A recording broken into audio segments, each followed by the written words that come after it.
Each helping hand makes real God's plan. There's hope for Malawi. There's hope for you and me. Each helping hand makes real God's plan.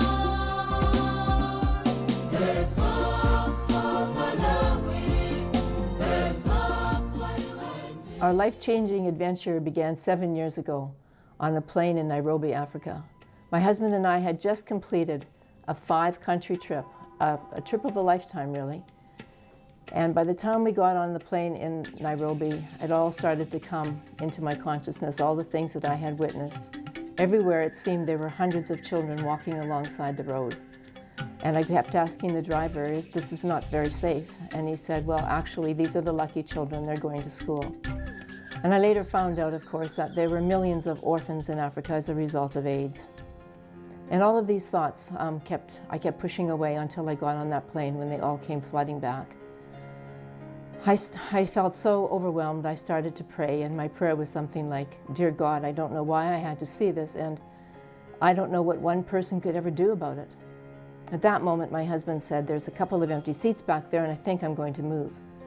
The African woman who was sitting at the window seat and I looked at each other, and we introduced ourselves. She said her name was Jean Kalinga, and she was living in Washington on her way back. But she had just seen her village. I've just come from Malawi. What I saw, I could not believe it, and I kept praying to God, where can I get help? I started a little, but I couldn't go further because of resources. I couldn't do it all. The HIV/AIDS pandemic was just enormous, something I've not seen.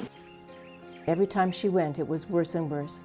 There were more orphans and more empty houses, and she couldn't stand her life in Washington anymore. And what she had decided to do was to build a shelter for the youngest children, because in the rainy season they would be left alone while their grandmas went to the fields. And she had explained that she thought she failed God because she had run out of money. I got a shiver at that point because I had just been praying.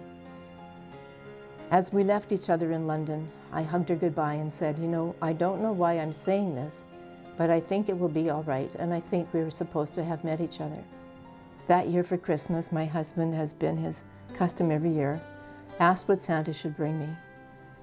And every year I'd had plane tickets from all over the world, but that year I actually wrote a letter and it said, Dearest Santa, what could I possibly want?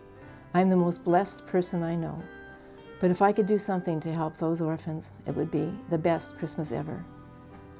And that Christmas, I got one piece of paper, and on it said, Dearest Elaine and dearest Santa Peter, we will never forget you, and we'll name the clinic after you. And I said, clinic? What clinic?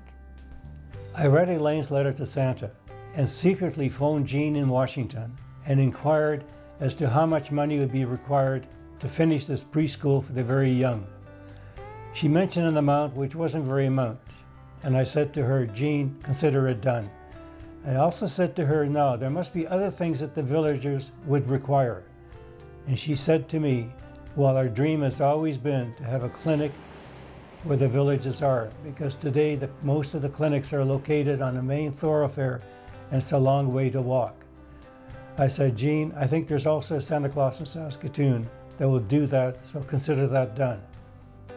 That was the happiest Christmas I ever had. And a year and a half later, after many emails and many photos, we were on our way to Malawi for the first time. My heart pounded with excitement as I was about to see Jean again. Eyes to the sky, will we hear